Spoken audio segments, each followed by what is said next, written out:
Welcome to the Faith Snacks Podcast, bite-sized snacks to grow your faith. I am your host, Chris Adams. Thank you for joining me, and let's get into today's program. Let me ask you a question. How much does the presence of God change things? Well, if you look at the Bible, it changes things incredibly. If you go back and you look at how the ark was built under the leadership of Moses, how was it built?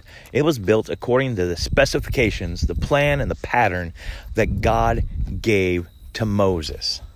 And when Moses built it according to that plan, the presence of God showed up. When Moses went up to Mount Sinai to get the Ten Commandments, the presence of God showed up. In fact, Moses was up there for more than 40 days. And the only reason that he came down, it wasn't because God was done.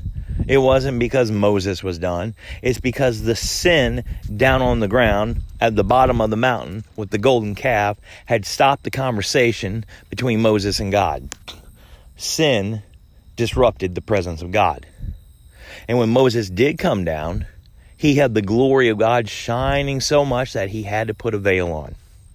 Let's fast forward. What about when Solomon built the temple? Solomon built the temple. He built it according to the specifications, the plan, the pattern that God showed him. And when they got done, the glory of God showed up. So much that not a single person could actually go into the temple because that's how strong the presence of God was. Let's jump back to David.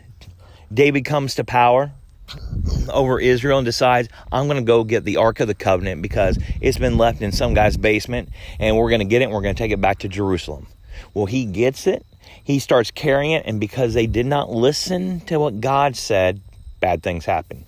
God told him that whenever you're going to carry the Ark of the Covenant, you got to do it a specific way. But he didn't do that.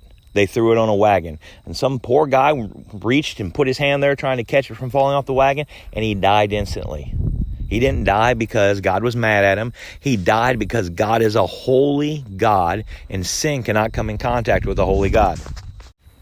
David then gets upset. He gets mad, and he decides, I'm going to leave the ark here. I'm going to go back to Jerusalem. So he leaves the ark at the house of a guy named Obed-Edom. And Obed-Edom has the Ark of the Covenant at his house for 3 months, and he is blessed. He is blessed. The Bible doesn't say too much about it, but if you go back and you look at some Jewish writings, they talk about how he was blessed so much that his family, his daughters, had kids. That he was blessed so much, it changed his entire life. In fact, if you keep reading the Bible and you look it up, you see it changed his life so much that he picked up his entire family and he moved them to Israel, to Jerusalem, once David came back and got the ark. David got the ark, took it back to Jerusalem, and Obed-Edom moved his whole family and said, hey, we're going to go to Jerusalem. We're going to live there just so we can be next to the presence of God. And then he and his sons got jobs working at the temple just so he could be next to the presence of God. The presence of God changed things. The presence of God showed up because people followed the plan of God for what they were called to do. And when the presence of God showed up, things changed.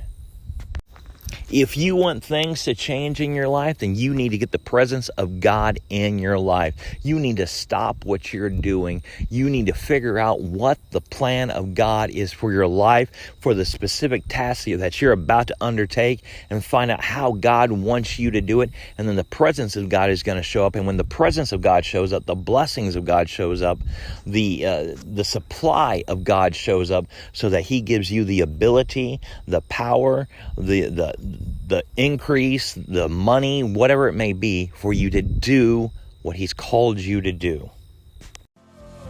Thank you for joining me. If you'd like to stay in touch or get connected, you can find me online at www.chrisadams.com, and there you can find all the different social media networks I am on. Thank you for joining me again, and I will see you back here next time.